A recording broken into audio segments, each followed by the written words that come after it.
Alam nyo ba na mayroong isang train station sa Japan? Ito ay ang remote part ng Hokkaido at ang pasahero nila ay nag-iisa lang.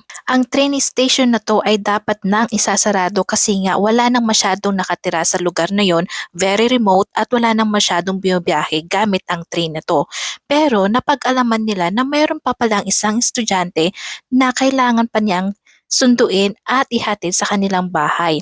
Sinusundo nila ang babaeng ito, ang estudyanteng ito, para pumasok sa kanyang eskwelahan at pipikapin din nila pagkatapos ay ihahatid ulit sa kanilang bahay.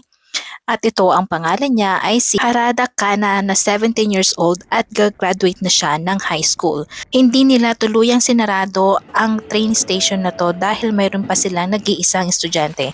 Hindi siya special, hindi siya prinsesa at hindi siya mayaman. Kailangan lang niya itong gamitin para makapasok siya sa kanyang eskwelahan. Kaya nagdesisyon ang kanilang company na kailangan nilang ipagpatuloy ang kanilang pagbabiyahe. Kaya ito nga nakikita ninyo na nililinis pa nila mismo ang railway station na to para lang para sa kanya. O diba? Ganyan talaga kaimportante ang education sa Japan. At pagkatapos nga ng graduation ng estudyante ito ni Hana ay sinarado ng tuluyan.